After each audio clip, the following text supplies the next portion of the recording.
Hi ಎಲ್ಲರಿಗೂ ನಮಸ್ಕಾರ. Welcome back to the ಮುದ್ದು ಪೂರ್ಣ ಯೂಟ್ಯೂಬ್ ಚಾನಲ್ಗೆ ಸ್ವಾಗತ.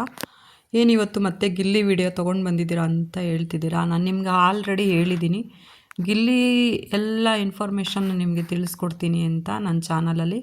ಹಾಗಾಗಿ ಮತ್ತೊಮ್ಮೆ ನಮ್ಮ ಗಿಲ್ಲಿಯವರು ಲೈವ್ಗೆ ಬಂದು ಏನು ಹೇಳಿದ್ದಾರೆ ಅಂತ ಕೇಳ್ಕೊಂಬರೋಣ.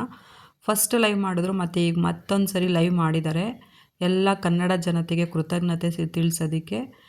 ಹಾಗಾಗಿ ನಾನು ಮತ್ತೆ ಈ ವಿಡಿಯೋನ ತೊಗೊಂಡು ಬಂದಿರೋದು ನಿಮಗೋಸ್ಕರ ಗೈಸ್ ಅಂತ ಹೇಳ್ತಾ ವಿಡಿಯೋನ ಸ್ಟಾರ್ಟ್ ಮಾಡೋಣ. ಸ್ಟಾರ್ಟ್ ಮಾಡೋದಕ್ಕಿಂತ ಮುಂಚೆ ಯಾರೆಲ್ಲ ನನ್ನ ಚಾನಲ್ಗೆ ಸಬ್ಸ್ಕ್ರೈಬ್ ಮಾಡ್ಕೊಂಡಿಲ್ಲ ಮಾಡ್ಕೊಳ್ಳಿ, ಲೈಕ್ ಮಾಡಿ, ಶೇರ್ ಮಾಡಿ, ಕಾಮೆಂಟ್ ಮಾಡಿ ಅಂತ ಹೇಳ್ತಾ ಈ ವಿಡಿಯೋನ ಇವಾಗ ಸ್ಟಾರ್ಟ್ ಮಾಡ್ಕೊತೀನಿ. ಬನ್ನಿ ಕೇಳ್ಕೊಂಬರೋಣ. ಮತ್ತೆ ನಮ್ಮ ಗಿಲ್ಲಿ ಲೈವಿಗೆ ಬಂದು ಏನು ಮಾತಾಡಿದ್ದಾರೆ ಅಂತ. ಎಲ್ಲ ಖುಷಿಯಲ್ಲಿದ್ದಾರೆ ನಮ್ಮ ಗಿಲ್ಲಿಯವರು. ಎಲ್ಲಿ ಟ್ರಾವೆಲ್ ಮಾಡ್ತಾಯಿದ್ರು ಅನಿಸುತ್ತೆ, ಎಲ್ಲೋ ತುಂಬ ಬ್ಯುಸಿ ಇದ್ದಾರಲ್ವ. ನಿಮಗೆ ಗೊತ್ತು, ಬಿಗ್ ಬಾಸ್ ವಿನ್ ಆಗಿ ಬಂದಮೇಲೆ ಗಿಲ್ಲಿಯವ್ರ ಕೈಗೆ ಸಿಗ್ತಾಯಿಲ್ಲ ಪಾಪ. ಎಲ್ಲ ಕಡೆನೂ ಅಟೆಂಡ್ ಮಾಡ್ತಾಯಿದ್ದಾರೆ ಪ್ರತಿಯೊಬ್ಬರು. ದೊಡ್ಡವರು, ರಾಜಕಾರಣಿಗಳಿರ್ಬೋದು, ಚಿತ್ರನಟರಿರ್ಬೋದು, ದೊಡ್ಡವರೆಲ್ಲ ನಮ್ಮ ಗಿಲ್ಲಿನ ಕರೆದ್ಬಿಟ್ಟು ಸನ್ಮಾನ ಮಾಡ್ತಿದ್ದಾರೆ. ನಿನ್ನೆ ನೋಡಿದ್ರೆ ಜ್ಯುವೆಲರಿ ಶಾಪ್ಗೆ ಹೋಗಿ ಅಲ್ಲಿ ಗಿಲ್ಲಿ ಕೂಡ ಬಂದು ಜ್ಯುವೆಲರಿ ಶಾಪ್ನ ಓಪನ್ ಮಾಡಿ ಬಂದರು. ಆ ವಿಡಿಯೋ ನೆಕ್ಸ್ಟ್ ಮಾಡ್ತೀನಿ. ನಮ್ಮ ಗಿಲ್ಲಿಗೆ ಗೋಲ್ಡ್ ಚೈನ್ ಕೊಟ್ಟಿಲ್ವಾ ಅಂತ ನಿಮಗೆ ನೆಕ್ಸ್ಟ್ ವಿಡಿಯೋ ಮಾಡ್ತೀನಿ. ಫಸ್ಟ್ ವಿಡಿಯೋದಲ್ಲಿ ಕೊಟ್ಟಿದ್ರು ಅಂತ ಇನ್ಫಾರ್ಮೇಷನ್ ಕೊಟ್ಟಿದ್ದೆ, ಬಟ್ ಅದೇನಾಯಿತು, ಗಿಲ್ಲಿ ಚೈನ್ನ ಕೊಟ್ಟಿಲ್ವಾ ಅಂತ ನೆಕ್ಸ್ಟ್ ವಿಡಿಯೋ ಮಾಡ್ತೀನಿ, ಎಲ್ಲರೂ ನೋಡಿ. ಬಟ್ ಈ ಲೈವಲ್ಲಿ ನಮ್ಮ ಗಿಲ್ಲಿ ಏನು ಹೇಳಿದ್ದಾರೆ ಗೊತ್ತಾ, ಗಿಲ್ಲಿಗೆ ತುಂಬ ಅಂದರೆ ತುಂಬ ಖುಷಿಯಾಗಿದೆಯಂತೆ. ಬಿಗ್ ಬಾಸ್ ಮನೆಯಿಂದ ಆಚೆ ಬಂದಾಗ ಇಷ್ಟೊಂದೆಲ್ಲ ಜನದ ಪ್ರೀತಿ ಸಿಗುತ್ತೆ ಅಂತ ಖಂಡಿತ ಗೊತ್ತಿರಲಿಲ್ಲ.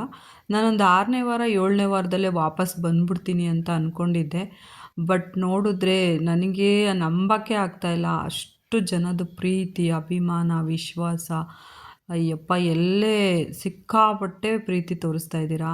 ನನಗೆ ಏನು ಹೇಳಬೇಕು, ಏನು ಮಾಡಬೇಕು, ಮುಂದಿನ ಹೆಜ್ಜೆ ಏನು ಇಡಬೇಕು ಅಂತಲೇ ನನಗೆ ತುಂಬ ಅಂದರೆ ತುಂಬ ಕನ್ಫ್ಯೂಸ್ ಆಗಿದೆ ಅಂತ ನಮ್ಮ ಗಿಲ್ಲಿಯವ್ರು ಹೇಳ್ತಾ ಇದ್ದಾರೆ. ಆ್ಯಂಡ್ ಅವ್ರು ಅದೇ ಮತ್ತೆ ಹೇಳ್ತಾಯಿದ್ರು, ನಾನು ಏನು ಮಾಡಬೇಕು, ಯಾವ ಥರ ಇವಾಗ ಇಷ್ಟೊಂದು ಜನಗಳನ್ನ ಪ್ರೀತಿನ ಸಂಪಾದನೆ ಮಾಡಿದ್ದೀನಿ, ಅದನ್ನೆಲ್ಲಿ ಕಳ್ಕೊಂಬಿಡ್ತೀನಾ, ಏನು ಮಾಡಬೇಕು, ಮುಂದಿನ ಹೆಜ್ಜೆ ಯಾವ ಥರ ಇಡಬೇಕು ಅಂತ ನನಗೆ ತುಂಬ ಟೆನ್ಷನ್ ಆಗಿದೆ.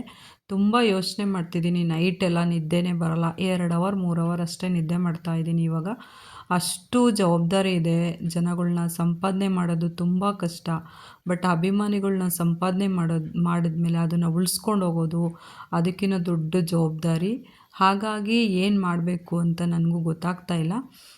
ಬಟ್ ಒಳ್ಳೆ ಕೆಲಸ ಅಂತೂ ಮಾಡ್ತೀನಿ ನಾನು ಅಂತ ಲೈವಲ್ಲಿ ನಮ್ಮ ಗಿಲ್ಲಿ ಅವ್ರು ಇನ್ಫಾರ್ಮೇಷನ್ ಕೊಟ್ಟಿದ್ದಾರೆ. ಆ್ಯಂಡ್ ಅದೇ ಅವ್ರು ಹೇಳ್ತಾಯಿದ್ರು, ಚಿಕ್ಕವರಿಂದ ಹಿಡಿದು ದೊಡ್ಡೋರವರೆಗೂ ನನ್ನನ್ನು ಸಪೋರ್ಟ್ ಮಾಡಿದ್ದೀರಾ.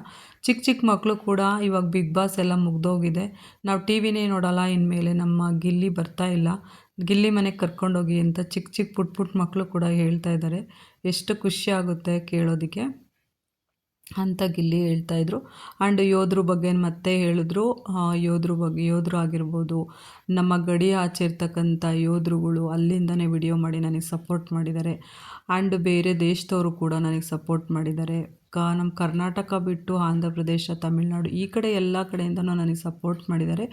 ಈ ಥರ ಒಂದು ಅಭಿಮಾನ ನಾನು ಸಿಗುತ್ತೆ ಅಂದ್ಕೊಂಡಿರಲಿಲ್ಲ. ನಾನೇನಾದರೂ ಬಿಗ್ ಬಾಸ್ನ ಮಿಸ್ ಮಾಡ್ಕೊಂಡ್ಬಿಟ್ಟಿದ್ರೆ ಇಷ್ಟೊಂದು ಜನಗಳನ್ನ ಅಭಿಮಾನನ ನಾನು ಗಳಿಸೋಕ್ಕಾಗ್ತಾನೇ ಇರಲಿಲ್ಲ.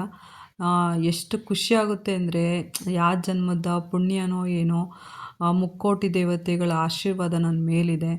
ಹಾಗಾಗಿ ನನಗೆ ಎಲ್ಲ ಒಳ್ಳೆಯದಾಗ್ತಾ ಬರ್ತಾಯಿದೆ ಒಂದೊಂದೇ. ನಾನು ಹೋಗಿದ್ದ ಟೈಮ್ ಆಗಿರ್ಬೋದು ಎಲ್ಲ ಒಳ್ಳೆಯದಾಗ್ತಾ ಇದೆ ನನಗೆ ಅಂತ ಗಿಲ್ಲಿಯವ್ರಿಗೂ ಎಲ್ಲ ಕರ್ನಾಟಕದ ಜನತೆಗೆ ಕೃತಜ್ಞತೆನ ಹೇಳೋದಕ್ಕೆ ಮತ್ತೆ ಲೈವ್ಗೆ ಬಂದಿದ್ದರು. ಹಾಗಾಗಿ ನಿಮಗೂ ಈ ಇನ್ಫಾರ್ಮೇಷನ್ ತೊಗೊಂಡು ಬಂದೆ. Thank you so much guys. Take care ಎಲ್ಲರಿಗೂ. Bye, take care.